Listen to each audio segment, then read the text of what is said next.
Blog Talk Radio.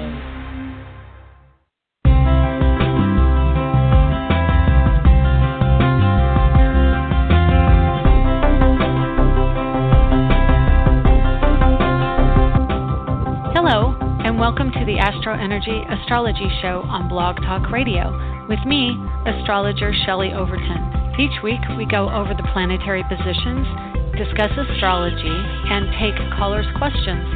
If you would like to call in and get a reading, you can call 347-994-3365. Call in early as the lines fill up.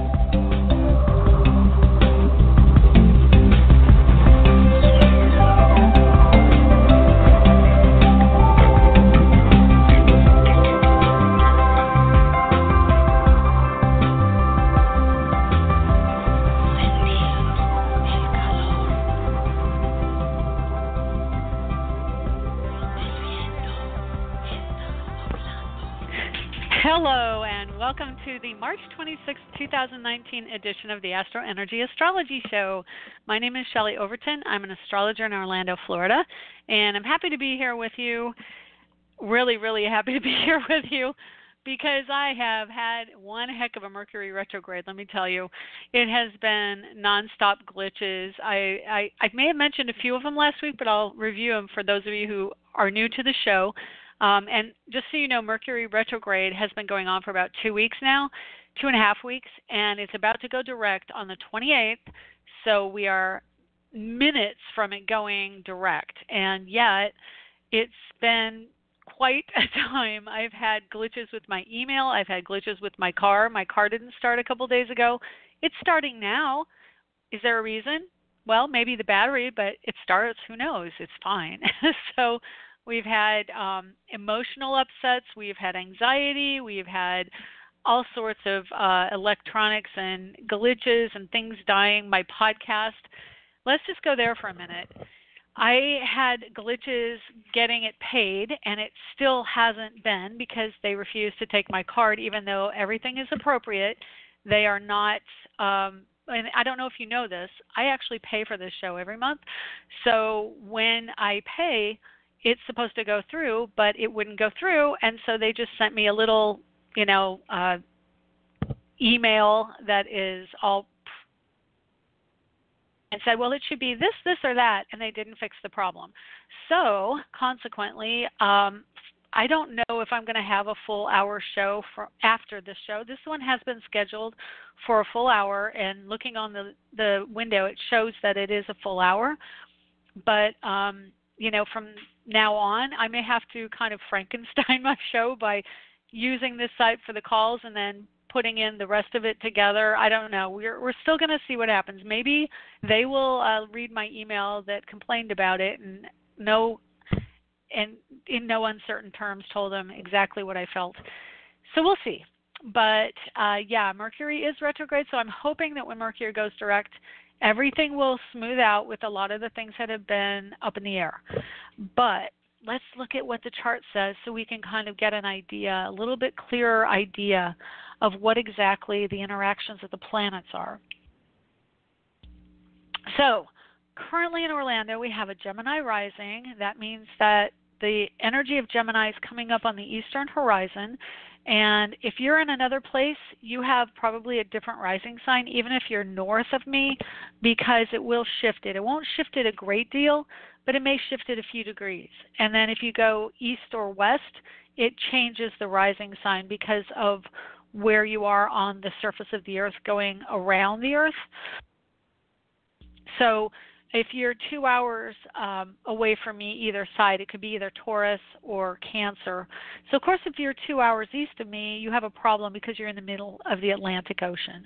But if you're 2 hours west, let me just picture what that would be. So 2 hours west would be one time zone earlier, and so that would be 9 a.m., and that would be probably rotates down, up, it would be Cancer.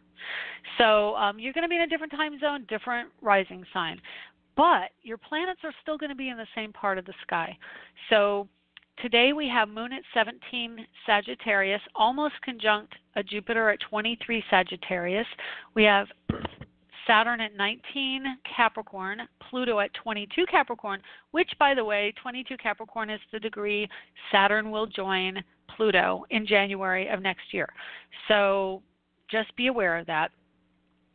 We've got the South Node at 23 Capricorn, which is the South Node of Fate, and opposite is the North Node of Fate, which is Cancer at 23 degrees.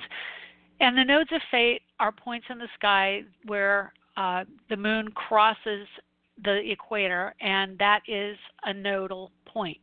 And so it's the North Node for the future, the South Node for the past, and they are points of fate.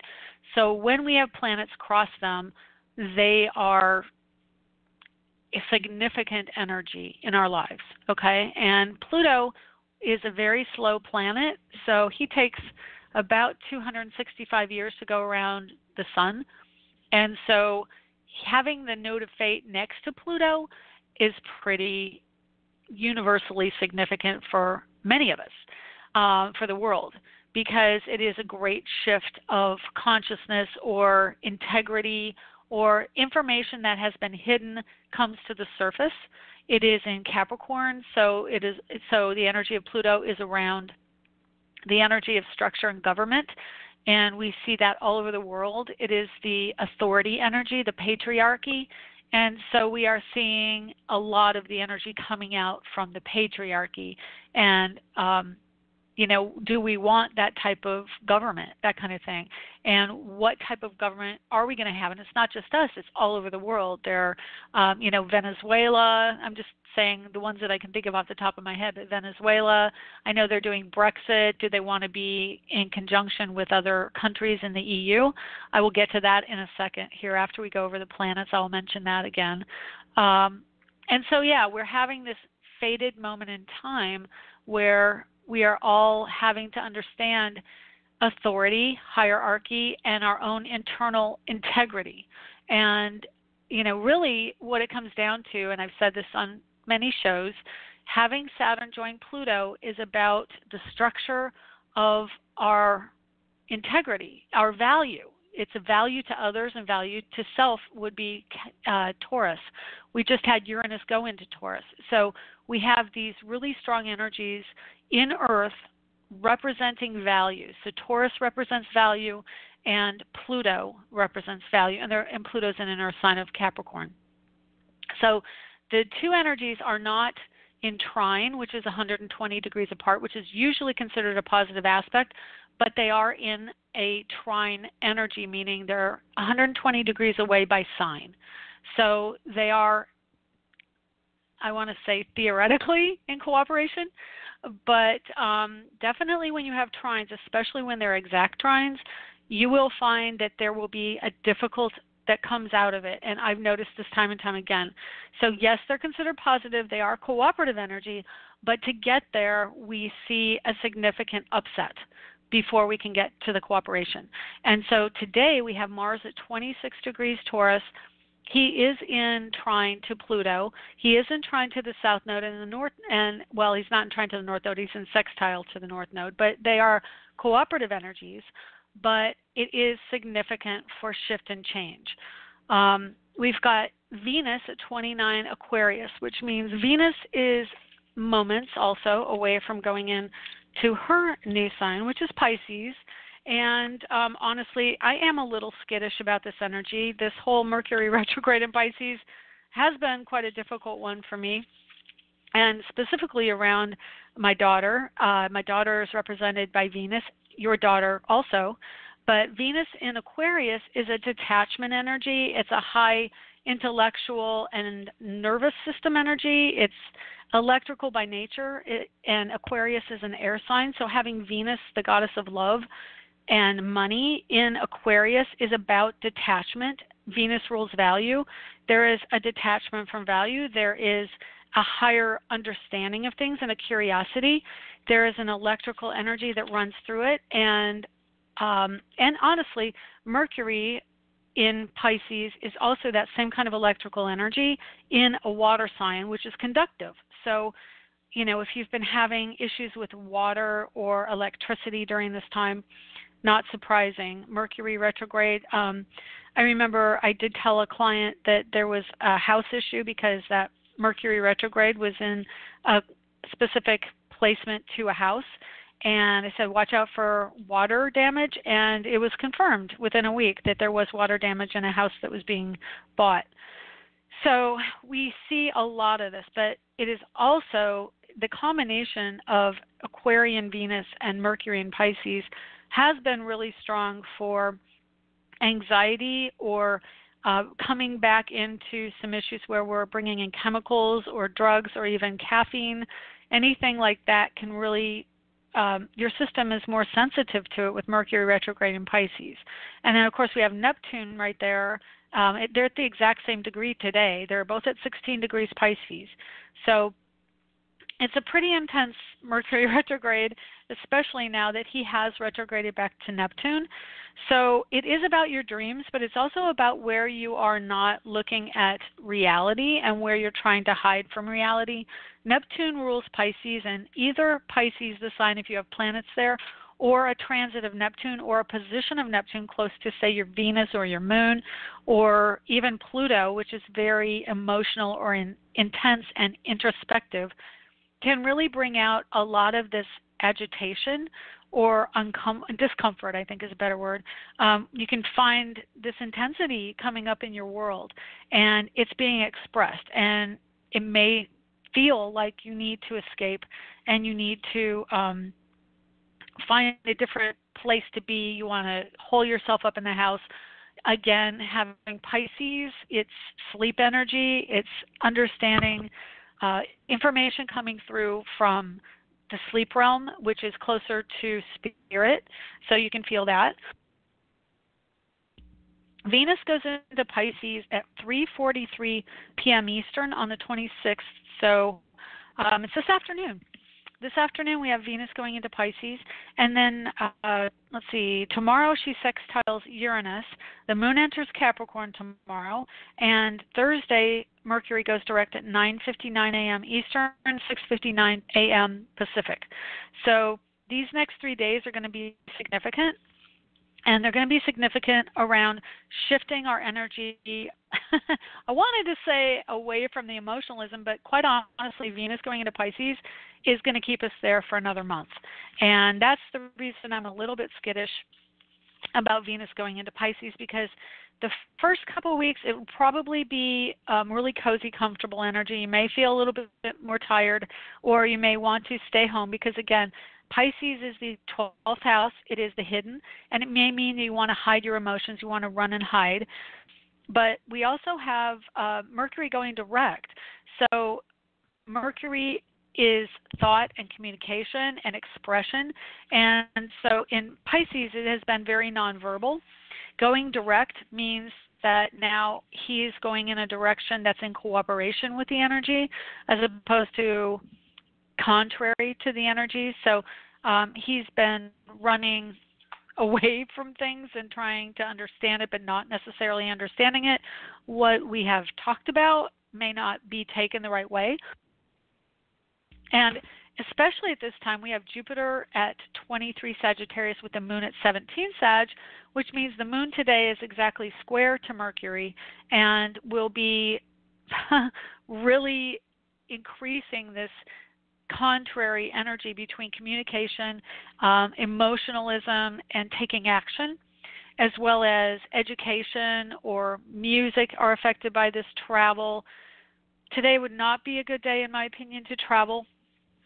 Jupiter rules travel, and Mercury is the ruler of communications technology and short-distance travel, and it does mean that there are a lot of glitches that can come out when you go in the airlines. That's all, pretty straightforward.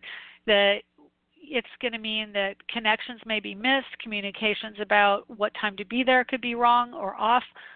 You may not be able to get yourself together to make a flight. Especially Pisces is a rather procrastinating or slow energy that doesn't particularly want to be told what to do. Remember, when you put Pisces in the first house of ego, that puts Aquarius in the 12th house of the subconscious, and that means Aquarius is very much contrary to being told what to do. So the way Pisces energy can express is that it does things like run late or passive aggressive moves so that it doesn't have to be in its own mindset. It won't feel controlled. And that's because that Aquarius energy falls in the subconscious of Pisces when you put Pisces in the first. So any of you Pisces people out there who are rather late all the time, that's part of the reason. You really have this subliminal need to not be told what to do or not have to kowtow to the norm or the authority, the perceived authority. So, yeah, that can really affect us in airline travel today. Also, we've got Sun at 5 degrees Aries, so he's kind of just into his realm, into getting used to what's going on. Aries is ruled by Mars, and the Sun rules Leo, which is also a fire sign. So when the Sun is in Aries, we feel a lot more ourselves. We feel more full of ourselves and able to act out and express things in a much more direct way. Now, yes, we can express our egos in a direct way, and it is a male energy. Remember, Uranus just got out of Aries. The Sun just went into Aries. So for the next couple months, we really are still repeating some of the energy we just lived through with Mars at the beginning of the year was in Aries, Uranus was in Aries, Mercury is in Pisces and has been since, I want to say late February, mid to late February. I think it was 2 months. So somewhere around mid-February, Mercury went retrograde and is now going direct, but will be in Pisces until April 15th. So we still have a couple weeks of Mercury in Pisces, and then we'll have Venus in Pisces. So it is still going to be this really strong time of Piscean energy, of looking within, of feeling a need to be close to others, immersed in emotions, sentimentality, looking to the past, with Venus going direct and Venus going into Pisces, Mercury direct joining Neptune. This is a really strong time for potentially going forward with a past love. I'm not guaranteeing it because remember, people from the past, there was a reason they moved on. But it does mean that there is a connection to those from the past with Pisces. There is a strong sentimentality that may overtake the situation. Venus will move on to Aries. When Venus moves into Aries and Mercury moves into Aries, you will feel much more like taking action and doing your own thing. Aries is a very independent type of energy, one that kind of can be a little self-interested, a little bit more self-absorbed, because it is intended to be that energy of expression of the newness of something. So it is a driven energy. It is it can be a challenger and a fighter. It is ruled by Mars, the god of war. But that being said, Mars right now is at the last degrees of Taurus, which means that Mars is still answering to Venus. So today, having Venus in Aquarius and Mars in Taurus, both late degrees, they are squaring each other. And that means women and men are at odds with each other. And that's probably putting it mildly. Definitely, if you look at the news, there are a lot of stories going around of conflict between women and men, and overarching energies, like just thinking about Brexit and Theresa May, a woman leader of the country, and really having to take a hit for everything that's gone on in her country with trying to leave the EU. That kind of is a good segue to talk about the EU, because the chart of the EU had Mercury at 16 degrees Gemini, and I'm trying to find it here. If I'm hesitating, it's because I'm trying to pull up the chart for Brexit, because I looked it up yesterday, and it was kind of an interesting chart. Let me see if I can find it. I probably put it under the events tab. So let's see here. Please put Brexit in the right place so I can find it quickly. Yeah, I did it. Okay. So Brexit was June 23rd of 2016. That's when they voted on it. The day they voted on it, it was Mercury at 16 degrees Gemini. So they're supposed to be out of the EU in 2 days, I believe the 28th, if I'm not mistaken. It could be the 29th, but I think it's the 28th. That, of course, is the day that Mercury goes direct. Mercury goes direct at exactly 16 degrees Pisces, which is an exact square to the Mercury of the vote, which means that it is in conflict with itself. And it also, from having looked at it when it happened, and again, revisiting it, I do believe that there is going to be a shift, and I think that they're going to have to do another vote of the people. I think that the people don't want to leave. I know I was listening to a lady, medium, who lives in England, and she did a whole video about it, and I was looking at it yesterday, and she was saying, being in England, that the vote or the opinion is split about 50-50. But looking at the chart of the vote to have Brexit, and really looking at what I think is going to happen based on what's coming down the pike, which is Aquarian energy, we're supposed to be cooperating amongst countries. Aquarius energy is humanitarian and collective. Leaving a collective group like a union, which unions are ruled by Aquarius, is not in the best interest of the people. So looking at this chart, Moon on the day of the vote, the people's vote for Brexit, was at 4 degrees Aquarius. So the Moon was inconjunct to the Sun that day, and the Sun was at 2 degrees Cancer. Inconjunct is 150 degrees apart, which means that they are not cooperating. They are not in the same place. Sun at 2 degrees Cancer, Venus at 6 degrees Cancer, and the Moon split the difference. So I find this really interesting because both the Sun and Venus are in Cancer, which is ruled by the Moon, and the Moon was not in cooperation with either one of them. So, of course, if you look at quote-unquote homeland, that is Cancer ruled. And remember, we left England when the opposite happened, when Pluto was opposite the Sun to Cancer, and when, well, not just the Sun to Cancer, but when it was opposite the sign of Cancer in Capricorn. So that Cancer-Capricorn axis is very strong in the England chart and in the American chart because we are tied together with the revolution and independence. So there's a lot going on with Brexit and in our own political system right now with the release of the Mueller report yesterday or the day before.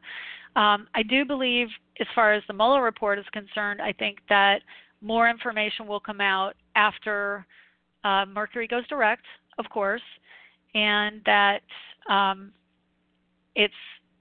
haven't really looked at it closely as far as the chart for the release of the Mueller report. I'm not exactly sure the time of that, but I know the first I heard about it was yesterday morning, I believe. And so I will give you more about that probably next week. But I can tell you, like with the current chart, it's going to be contentious, and definitely with the Sun in Aries, we are going to have a battle, especially the inconjunct between Mars and Jupiter. Jupiter likes to tell it like it is. Mars is at the end degrees of Taurus, but he is the action-based energy right now, and Taurus is answering to Venus and Aquarius. So Mars is answering, or excuse me, not Taurus answering, but Mars is answering to Venus right now, being in Aquarius, and so that is of the people. It is that square, so the male energy in authority or in the tangible world, so basically literally men, are at odds with women, and women in this case are looking to understand the collective or the desire nature. It doesn't even have to be women, but more our desires. And the desire is for a collective agreement, which of course is a union term, but it is about unions. It's about coming together. And so Mars has to answer to Venus on that, has to come together or have the best interests of the people at heart. And Mars in Taurus, I'm just going to tell you, Taurus can be an abusive energy when it has negative ego attached to it. So having Mars in Taurus squaring Venus, there is going to be a great deal of contention. There is no going down without a fight at this point. But Venus and Mercury and Neptune are in sextile to Saturn Pluto, and I can tell you right now the Saturn Pluto conjunction is really going to have the fate of our hands and also England's in it, and it may not all be slogged through and disseminated and figured out until January of next year. But January of next year is significant because it all has to come around. It is Saturn, it is Capricorn, which Saturn rules, and it is about karma. It's about ownership, and Saturn is considered the karmic taskmaster. So having Saturn-Pluto conjunct and positive aspect to Mercury and Neptune conjunct tells me that there is a positive cooperation that's going to happen in the best interest because it is the dreaming energy. Neptune is the vision for the future. It is the dream. And Saturn, Pluto are trying to make the dream come true. Then we have new energy of Uranus and Taurus trying to awaken us to the collective energy, to how we are as a group in the material world. So that is going to bring in the energy of goods, services, well, not services, that's of course Mercury or Virgo, but goods, retail, and money.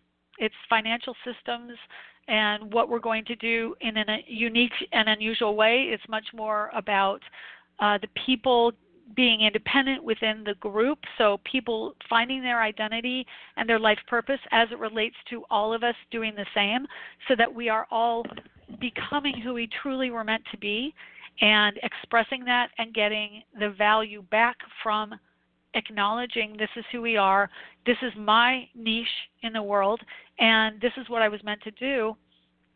And so society supports that. That is the collective agreement that we are now cleaning house, which is an Aquarian, Uranian energy. We're getting rid of that which is cluttering up the playing field, and we are going to really take a strong look over the next 8 years with Uranus and Taurus at our desires, at our love nature, at our finances, our investments, how we grow things, the kind of food we eat. All of these things are going to really be the defining energy and subjects and topics of the next 8 years with Uranus and Taurus. Mars at the end of Taurus, about to go into Gemini. That's going to be interesting because when Mars goes into Gemini, we are going to see an inconjunct to the energy of Capricorn. So basically the words are going to get away from us, how we express ourselves, and you have to watch out for people and not telling the truth, and at odds with literal what is the truth, because that's what Capricorn wants. Capricorn wants the literal, tell me what it is in actuality. It's an earth sign. It wants to know the physical, tangible reality versus Gemini, which is about the idea of things and the concept of things, which gives it more freedom to play with words. And that's part of the reason Gemini has somewhat a dynamic of not telling the truth, because it is wordplay, it is concepts and ideas, it is not tangibles. And so it is going to be a good time to play with writing. If you're a writer, it's going to be a really productive time for writing. I apologize for the noise in the background, a little bit of family noise going on, sorry about that. But Mars goes into Gemini April 1st, and so look for that when we come around to that. I am going to take a quick break and come back and take questions. If you would like to have a question answered, please raise your hand if you're already listening, which is hit the 1 on the keypad, or you can call in at 347-994-3365 and I will answer your call. So I am limited in how many recordings I have here, so you're going to get to listen to a little bit of relaxing flute music. Here you go.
Hello and welcome back. You are listening to the AstroEnergy Astrology Show on Blog Talk Radio.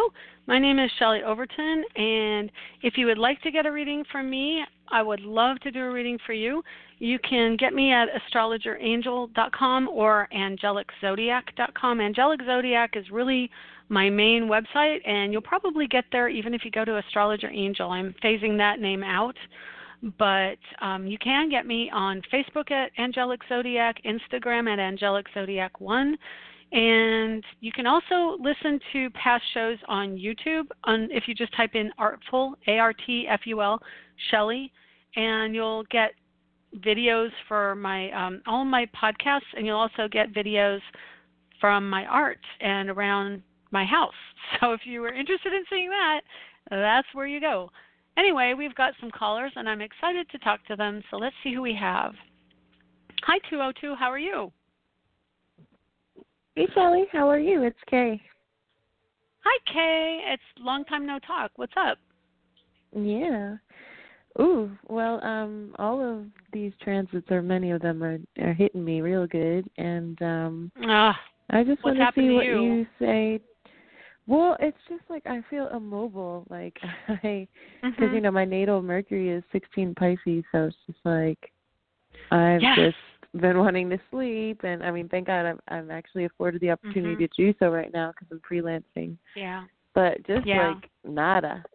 I am having for the month of April, I'm going to New Orleans for a month, and I'm going to house it, but also like work on my film and stuff, so I want to see, you know, upcoming transits for April or whatever stands out. But you were totally, you hit the nail on the head with it, just the way you described all the Neptune and the Pisces transits. Like, it's very accurate the way you're describing it. Wow, yeah. Well, I'm glad to hear you mention that because it's like been so clear in my life. I'm like, oh my gosh, this is. And I want to tell you, and I want to tell everybody else. This particular retrograde, it's the first of 3 in water this year. We're going to get the Mercury in Cancer and Scorpio and Pisces this year. So they're all going to be these emotional, watery, sentimental, homey, psychic, kind of intuitive type the whole year. Which I'm personally, I have Scorpio in my chart, so I'm not looking forward to. I've got actually planets in all 3 signs, so it's going to be kind of a rough emotional year. I know it is, and I do want to say that the reason that we are going through this, like if you go, well, why is this happening? It's because we're clearing out the old energy and the sentimental situations that we've had in the past. It's really a culmination of the old story that we are moving out. And so it's like, wow, you know, this is hard. Like, and it's not easy. It's the things that we were attached to, because Neptune rules Pisces, true. And it's desire, it's your vision for your life, and then Venus coming in is going to hit that point in a couple weeks. Let me just see. Venus hits at actually the 10th of April. So it is a couple weeks because we're still a couple days from the end of this month. So, yeah, around the 10th of April, Venus will be right where Mercury retrograded back to, right where Neptune is. So 2 weeks from now, it's like, okay, I think when Venus hits that degree in your chart, it's in your house of expression, your 3rd house, and it's going to really make you aware of how you can bring your sensitive nature to what you do. And, of course, Pisces rules film. So it's going to be, in a way, a culmination, but also an awareness of your own feminine nature.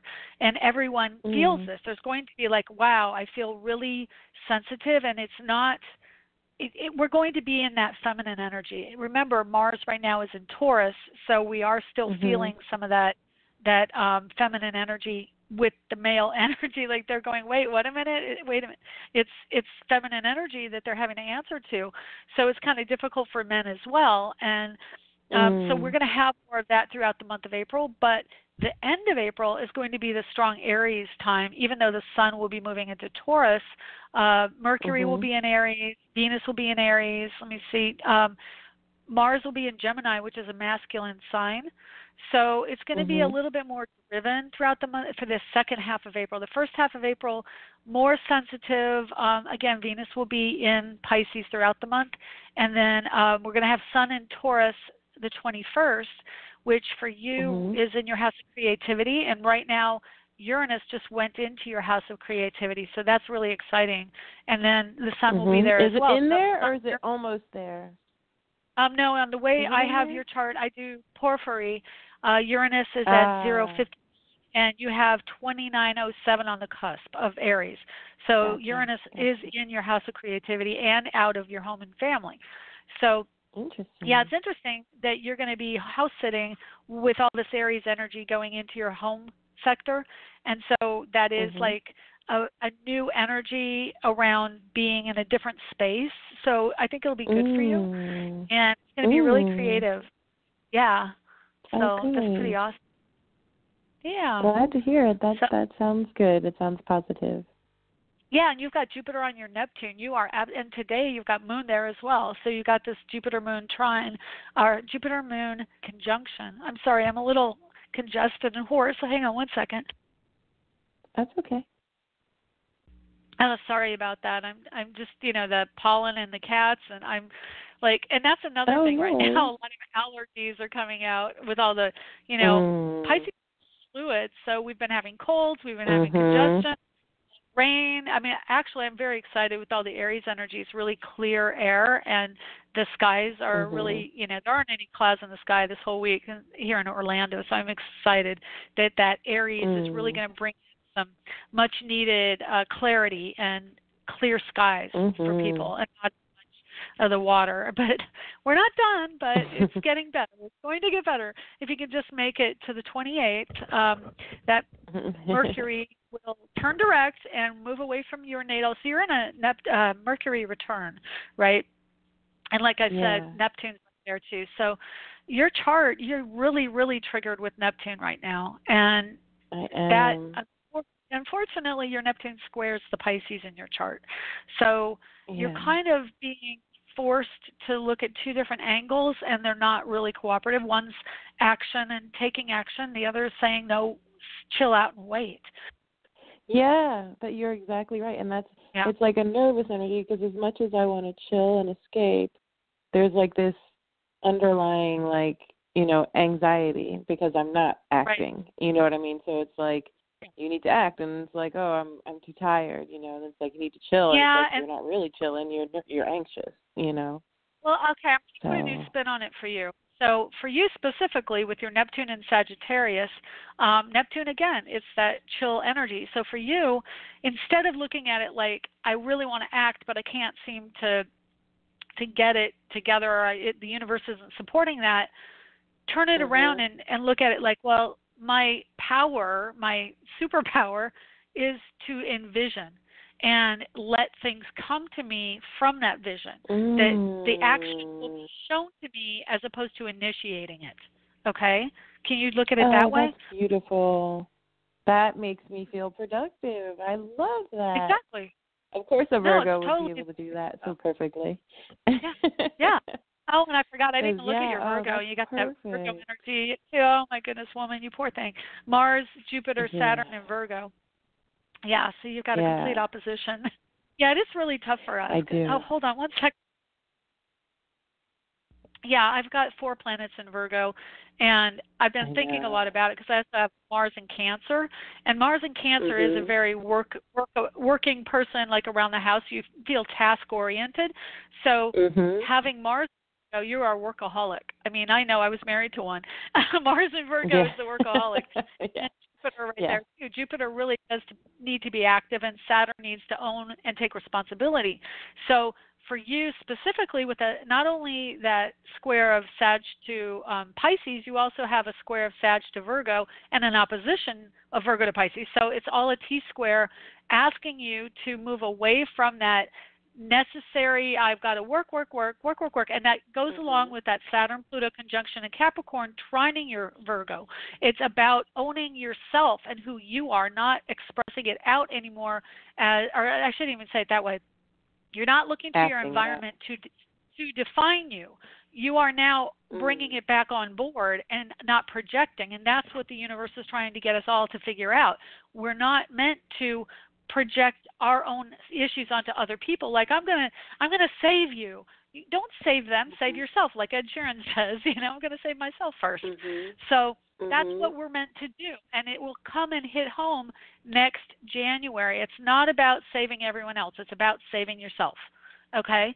So if you think about it that way, stop projecting all the stuff to other people and start going, okay, if I were to be okay with who I am and my energy, what would that look like?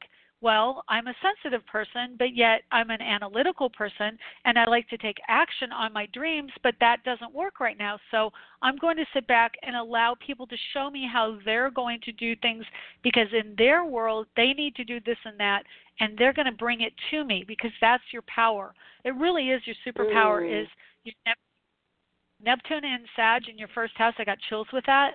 And then having Neptune right there squaring. And I've really changed how I look at squares and in conjunction trines, because you've been saying that lately, that they're more like, they're not so bad, that they take action, and trines, they're more, sometimes you get lazy with trines, right?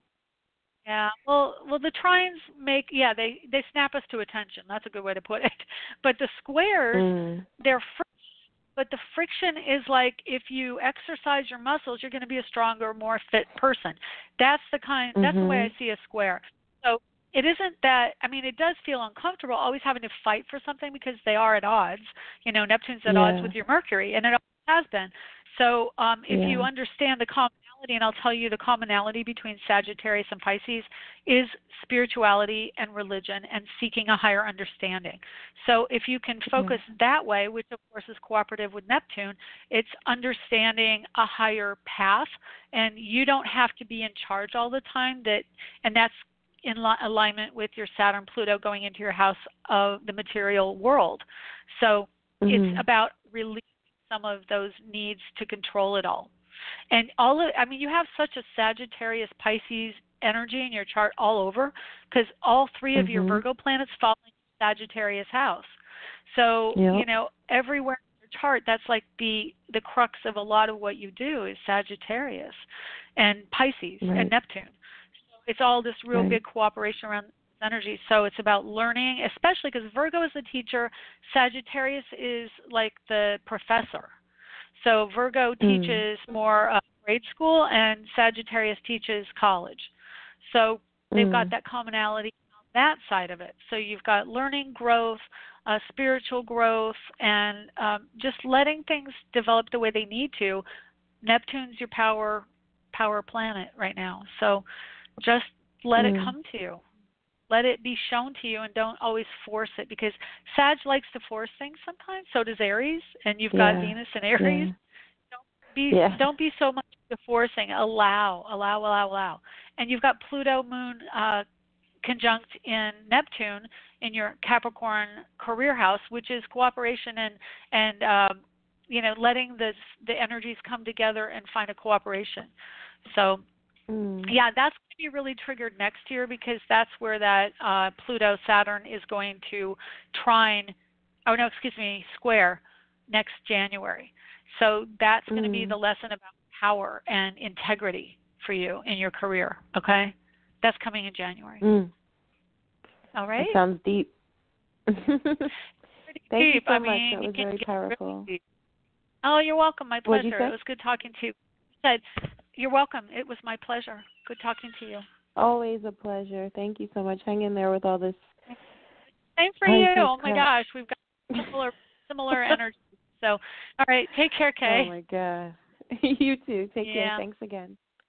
Bye-bye. You're welcome. Okay. Let's see. We've got 651. Hi, 651. Who is this? Hi, Shelley. This is Linda. Hi, Linda. Thank you for calling in. I wasn't sure I was going to get to talk to you today because I raised my hand late, but here I am. Yay. Yeah, it's all good. I'm excited to talk to you. A lot of people have, I don't know, blog talk, who knows, but, you're on air, and you're my last caller, so I got some time for you. What can I do for you? Great. A couple calls ago, you mentioned that Saturn was on my Chiron. It was like the end of January, and that's about father wounding. And I wanted to verify that date.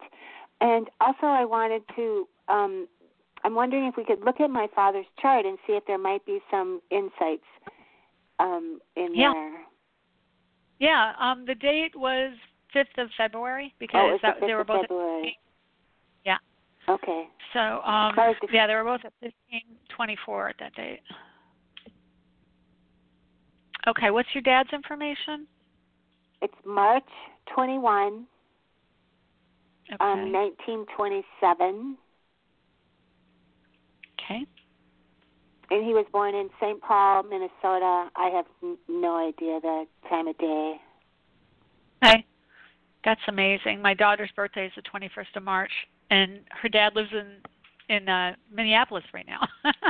So there's a connection there. I know he's a Sun Aries, and my son is an Aries as well. And I find that interesting in and of itself. Yeah. That both my father and my son are Aries. Uh-huh. Yeah, that is pretty cool. Yeah, my father is Leo and my son is Leo. Oh, interesting. Yeah, it happened. Yeah, isn't that weird? So hang on one second because I've got to fight with my computer program. There we go. Okay, I'm just going to save it real quick here. Okay, I just hit a wrong button. There we go. Okay. So what do you want to know about his chart? Well, for starters, so if he's an Aries sun, what's his moon and his rising? And I'm actually looking for, maybe insights into our relationship. Okay.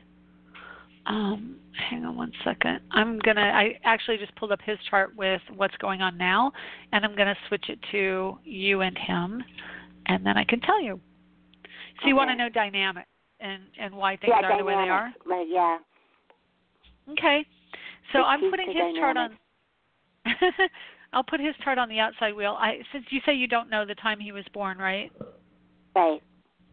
Okay, I just did a sunrise chart for him then. And so let's see. Part of the dynamic is that you have a lot of planets in each chart in conjunct signs. So he has Sun, Uranus, Mercury, and Jupiter in Pisces, and of course, because sunrise chart gives him an ascendant in Pisces, and then your chart has Sun, Neptune, Mercury, and Saturn in Libra. So there is this disconnect right there around a good portion of who you guys are, each person, and then the other planet, Moon and Pluto and South Node for you are in Leo, which is also in conjunct to Pisces. So his Pisces is really kind of at odds with all of your Leo, Libra planets. And let's see, do you have any cooperation anywhere here? Where's your Saturn? So your Saturns they're not really in a cooperative aspect, but they're in fairly cooperative energies. So life purpose can be okay, and he might be okay, you might look at him, but he's got a Saturn in Sagittarius, which means there's a chance he was gone in your life, because Saturn in Sagittarius, their careers take them away, or they prefer to have a job that's far away from where they live. So they're kind of always on the go. It's just kind of the nature of Saturn in Sagittarius. Yeah, he didn't have that. I mean, you could say he was emotionally absent because he was an alcoholic. Okay. Oh, okay. Well, he was definitely emotionally distant. When he was sober, he was unapproachable, and when he was drinking, he was mean. He was Dr. Jekyll. Oh no, that's a shame. Yeah, he's got the Pisces, and he had Venus in Aries. Is he still alive or no? No. Okay. Yeah, he had Venus in Aries and Mars in Gemini. And Mars in Gemini can make him much more into his own thing. And also, it's like he had two different lives. Okay? So, it's like there was a split, between two different, you said that when he was detached and then he was mean. if he were sober and never had a drinking issue, he could be friendly one minute and not nice the other, like the Jekyll and Hyde dynamic. So, with the drinking, it probably just exacerbated that because his Mars squared all of his Pisces. So he felt, I can tell you part of probably what he was struggling with and who he was is that his Mars in Gemini, he wanted to be gregarious, outgoing. He may have, he was an orator. He could talk and, talk people up. But he was super sensitive to stuff. And so he may have felt like he couldn't achieve that because he was shy, or he may have felt like he wasn't understood. His Mercury was in Pisces, so literally, interestingly, right now Mercury is 1 degree off of where his Mercury is in his chart. So It's interesting that you're asking about him because his Jupiter was at 14 Pisces, his Mercury at 15 Pisces, and right now Mercury is at 15 Pisces, or 16, excuse me, so it's 1 degree away. And his Uranus at 29 Pisces, that was a huge contributor to drinking. Uranus wanting freedom, but yet being at the last degree of Pisces. Pisces rules drugs and alcohol and escapism. And so having Uranus, it was like he had a detachment from how he was. He didn't see how he was. And he had 29 Pisces Sun. My goodness, he had 29 Pisces Sun, 29 Pisces Uranus. He was completely detached from who he was as a person in this life. Like he didn't see himself for what he was doing and how he was, so to speak. Oh, wow. Yeah, like he, honestly, like out of any energies, having planets, not only a planet at the last degree of Pisces, but 2 planets at the exact degree at the last degree of Pisces is the very last degree of the zodiac and the last position before it shifts to knowing yourself. So if you think about it, if you think about a baby in utero, and he's about to be born, he's right there as try not to be graphic, but like right before the second when he's born, his world's about to change. Very comfortable. He's very contained. He knows he's loved. He honestly couldn't cope with life in this world. He's really like, I know he was mean and probably abusive, but I can tell you in his own mind, life in the real world was too much for him. He just really couldn't adjust to it. He couldn't. I want to say also he probably was a frustrated artist on some level. And he probably lived a lot in the past. He probably lived a lot in the past and wanted to be in the past. He just couldn't, honestly, I'm sorry to say, but he just couldn't cope with it. Only other stuff in his chart was he had a 7 degree Saturn in Sagittarius. He had Moon in Scorpio at 3 degrees, so he was a very deep feeler, and that was on your Neptune, your Mercury, and your Saturn. So he could, your planets in Libra were just a few degrees away from his Moon in Scorpio, which is vindictive. He can be vindictive. And he also has Vesta in Scorpio, which is like adding fuel to the fire of vindictiveness. So, yeah. He was kind of getting back at people emotionally because he couldn't handle his own emotions. Yeah, he did. Yeah, there was. Wow, that makes so much sense. It really gives me a fuller picture of him. He's been around a lot energetically, off and on for the past 2 or 3 years, or things, and it's like I know you got a message for me. I know you got something to say. So, so I'm just because that's right on Jupiter Mercury for him. So he's able to communicate from the transiting Neptune, which is spirit world, is right on his Mercury Jupiter. And before it, in a few years, when it leaves the sign, it will be on his Uranus. So there's a really strong chance in a few years, and I'd have to look it up what year that is. But if you go by, Neptune moves about 2 degrees a year, and it's at 16 right now, so it has 14 degrees to go. So I'm guessing in about 7 years, Neptune will be on his natal Uranus, and again, Pisces rules the spirit realm. So having Neptune on his Uranus rules alternative energy and channeled energy. You're probably going to be able to strongly connect to him in about 7 years when Neptune hits his Uranus, and maybe a couple years before that as it approaches. So, yeah, it's just going to get stronger. I had a really strong connection with him.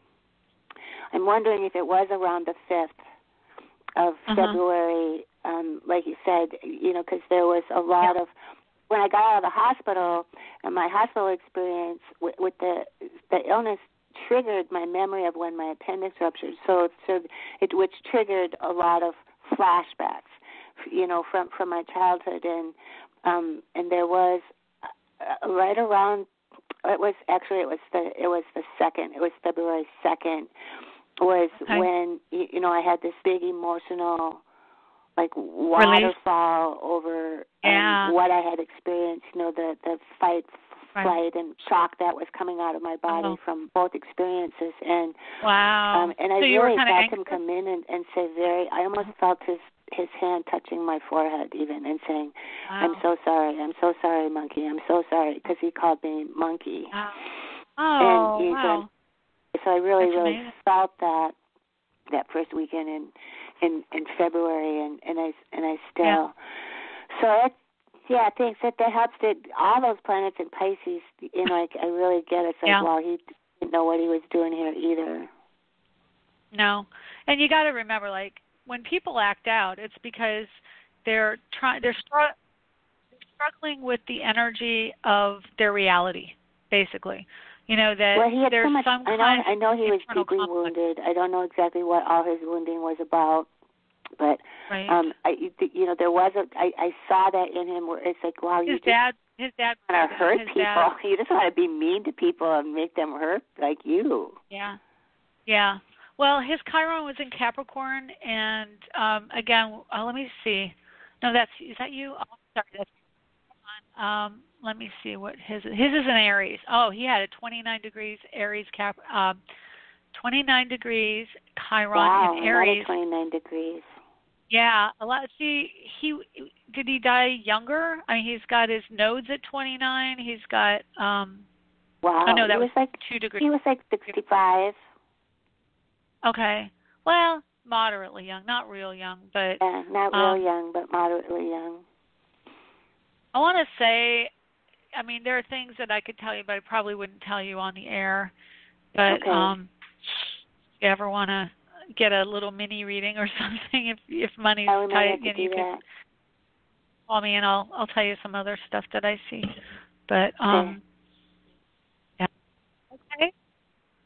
Okay, thank you. That's very insightful. It's very helpful. Thank you. Yeah, my pleasure. Well, okay, you take care, okay? And it's good talking to you again. All right, bye. Bye. Okay, that's the end. Wait, no, I don't want to end it. I want to hit. Sorry about that. We'll talk to you next week.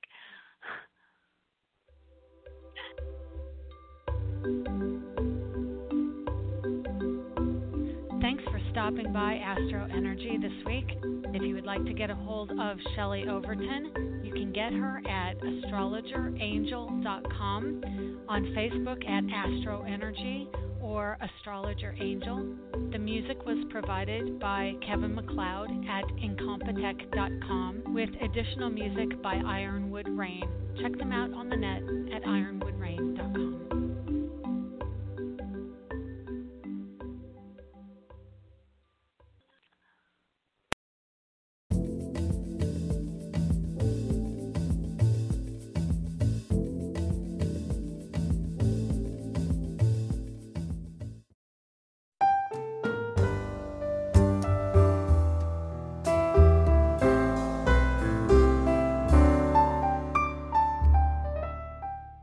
To subscribe, please click the picture of Shelley on the right or the red button below.